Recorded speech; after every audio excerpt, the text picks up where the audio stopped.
Le programme des Benelux Open Races sur le circuit de Zandvoort est plutôt condensé. 1 heure à peine après la première course de 3 heures, les concurrents se remettent en grille selon le résultat de la première journée. C'est donc Amaury Richard avec la numéro 2 DRM Motorsport Autograph qui se place en pôle avec à ses côtés Mathieu Detry sur la numéro 44 Jack Motors 1. Kevin Capras sur la 280 Socarden by Milo prend place sur la deuxième ligne de la grille de départ avec Gilles Debru, le représentant du Leader Racing, à ses côtés. Sur la troisième ligne, on retrouve Gilles Smith sur la 269 Scott Farmarome, mais une place est vide à ses côtés sur cette grille de départ. La 888 AC Motorsport devra en effet s'élancer depuis la voie des stands. On avait la roue qui était libre, en fait, on a deux écrous de réglage de carrossage qui sont partis, donc on ne pouvait pas partir comme ça, donc par mesure de sécurité on est obligé de réparer avant le départ, donc on est parti depuis la voie des stands. Pendant que l'équipe AC Motorsport procède à la réparation, le départ est donné et c'est Amaury Richard sur la numéro 2 qui vire en tête dans le célèbre virage de Tarzan, emmenant derrière lui un peloton bien échauffé. À l'exception de la 888 partie avec pratiquement un tour de retard, on prend les mêmes et on recommence par rapport à la première manche. Amaury Richard, Kevin Capras, Mathieu Detry et Claudio Capelli se sont déjà échappés et ils se tirent la bourre. Mais après 10 minutes, premier coup de théâtre, la numéro 2, lauréate de la course 1, rentre dans la pit lane. On a eu un problème de rotule de boîte en fait qui a cédé. On sait très bien qu'avec les chocs que les boîtes prennent, il faut les changer régulièrement. On les avait changés il n'y a pas longtemps, mais voilà, malheureusement avec tout ce qu'on peut bien faire au niveau de l'équipe et de la technique, on passe à travers des petits problèmes à Zandvoort, quoi.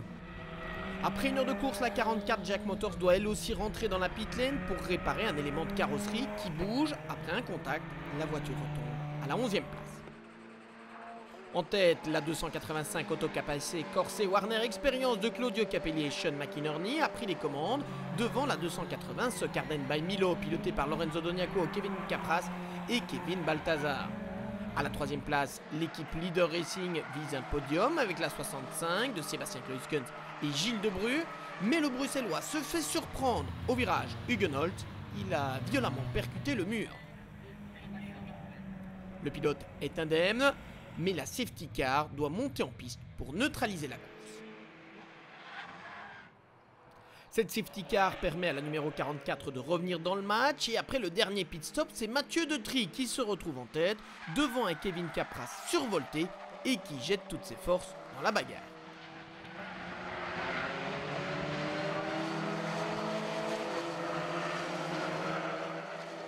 Derrière eux, Peter Verlin fait le forcing pour revenir sur Sean McInerney au volant de la 285. Et le représentant de Scott Farmarome parvient à arracher la plus petite marche du podium avec ses équipiers Gilles Smith, Jean-Jacques Smith et Johan Huygens. Derrière la 285, finalement 4e, c'est la 888 de Stéphane Perrin, Martin Le Burton et Simon Tourneur qui s'adjugent la 5e position. Un fantastique résultat quand on se souvient que cette voiture était partie avec pratiquement un tour de retard. Alors qu'elle disputait sa première course cette saison, la numéro 132 de Woodstock Racing by DDS termine aux portes du top 10. Mais Boris Depape et Chris Maas sont repartis avec la coupe du vainqueur de la catégorie pure, réservée aux pilotes qui n'ont jamais roulé dans une autre discipline que la VW Fun Cup. Et en tête, me direz-vous, la bagarre entre Mathieu Detry et Kevin Capras est un temps jusqu'au bout. Kevin Capras ne cesse de mettre la pression sur son rival, reculant toujours plus ses points de freinage. Mais le jeune bruxellois ne lâche rien et c'est bien la 44 Jack Motors qui l'emporte malgré un passage supplémentaire par la pit lane et tout cela la veille de l'anniversaire de Laurent Jaspers.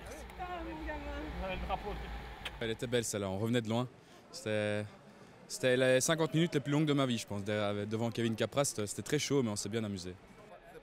Laurent, beau cadeau d'anniversaire ça. Oui, je dois dire, c'est le plus beau que je peux avoir. La première place, c'est la meilleure. Et l'année dernière, on avait déjà un petit peu essayé, mais cette fois-ci, on a fait mieux. Après cette victoire, la 44 Jack Motors 1 arrivera en tête du championnat lors du prochain rendez-vous, les incontournables 25 heures VW Fun Cup, les 7 et 8 juillet prochains.